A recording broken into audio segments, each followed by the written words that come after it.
As mentiras e incoerências do discurso de Lula nessa sexta-feira, dia 23 de junho, na cúpula do novo Pacto de Financiamento Global em Paris. O discurso teve ao todo pouco mais de 20 minutos e eu selecionei os trechos mais importantes aqui para nós discutirmos. Vamos por partes. A Amazônia no Brasil, ela representa nada mais, nada menos que 5 milhões de quilômetros quadrados.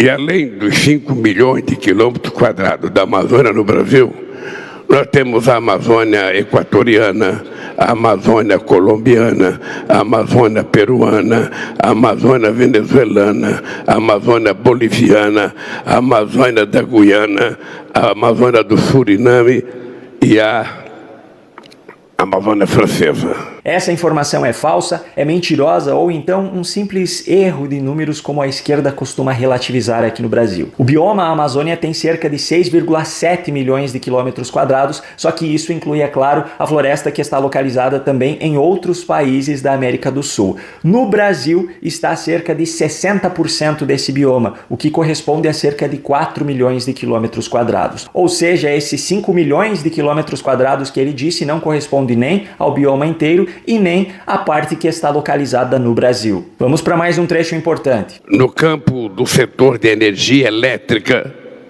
87% da energia brasileira é renovável contra 27% do restante do mundo. E se tratando de todo o conjunto da energia, 50% da energia brasileira é renovável, enquanto o resto do mundo só tem 15% de energia renovável. Isso significa que nós estamos caminhando para cumprir a nossa famosa proposta de campanha, que é chegar ao desmatamento zero em 2030.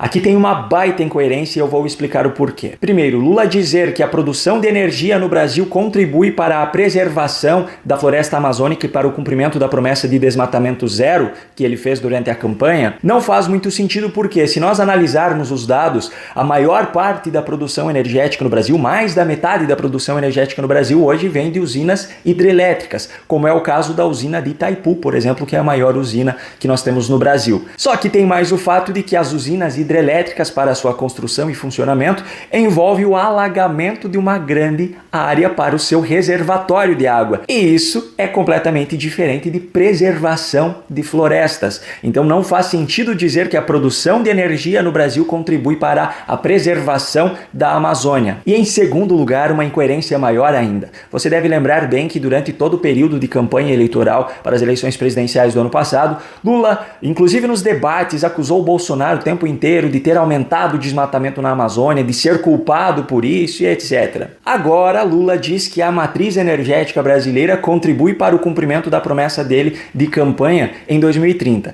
Então, se fizesse sentido que a produção de energia no Brasil contribuísse para a preservação da Amazônia, as usinas hidrelétricas, eólicas, solares e demais fontes de produção de energia no Brasil não foram construídas em 5, 6 meses de governo. Ou seja, precisaria também da contribuição do período de governo de Bolsonaro, de Michel Temer, etc. Então os diferentes discursos dele começam a bater de frente agora. As críticas que ele fez ao governo anterior, agora ele esquece disso e começa a dizer que o Brasil está caminhando para um processo de desmatamento zero.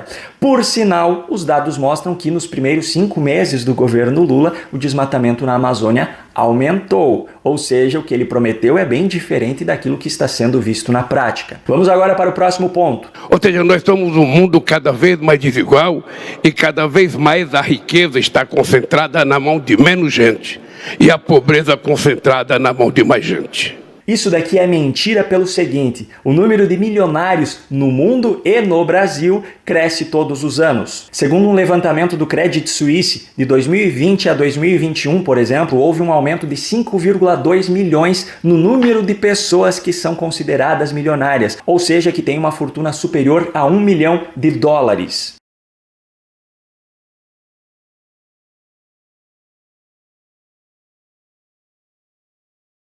E a projeção do crescimento do número de milionários no Brasil é maior do que a projeção do crescimento global. Segundo a estimativa, em 2026 o Brasil deve ter cerca de 572 mil milionários. O que isso significa? Significa que a riqueza não está cada vez concentrada na mão de menos pessoas, e sim cada vez mais pessoas estão tendo acesso à riqueza. E eu chamo a atenção para essa fala em específico porque ela é a base do discurso da esquerda. Apesar da esquerda hoje ter assumido várias outras pautas como o feminismo, o LGBTQI, etc., a base da esquerda desde décadas atrás é essa. É esse discurso vitimista de dizer que tudo que acontece de errado na vida das pessoas, todos os problemas que as pessoas têm, é por culpa de outra pessoa. Dinheiro que deveria ser meu está nas mãos de alguém que é rico. Essa é a base do discurso de esquerda, se colocar como vítima da sociedade, vítima da elite, e que você não tem culpa das coisas que acontecem na sua vida, e sim a responsabilidade são dos outros, que são os opressores. Próximo ponto que eu separei aqui é esse.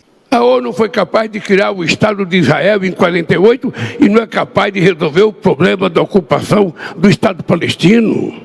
Isso é mentira e mais uma vez Lula está batendo nessa tecla. Tempos atrás Lula já afirmou a mesma coisa e na ocasião ele foi desmentido por diversos meios de comunicação. Várias instituições brasileiras se manifestaram em relação a isso, esclarecendo o que realmente aconteceu, como por exemplo a Stand With Us, o Instituto Brasil-Israel, dentre outras entidades. E para finalizar, como é de praxe, não poderia faltar uma acusação ao presidente anterior.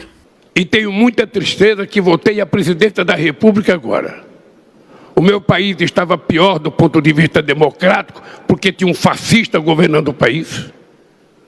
Estava pior do ponto de vista educacional, porque não tinha dinheiro investido nas universidades. Estava pior do ponto de vista social, porque não tinha política social. Estava pior do ponto de vista econômico. E nós agora temos que fazer tudo o que já tínhamos feito. Conclusão de tudo isso, não satisfeito em nos fazer passar vergonha aqui no Brasil com seus discursos, Lula também faz questão de nos fazer passar vergonha mundialmente com as mentiras e incoerências nas suas falas. Se você gostou desse vídeo, compartilhe com seus amigos, se inscreva no canal e ative o sininho de notificações. Um grande abraço e até o próximo vídeo.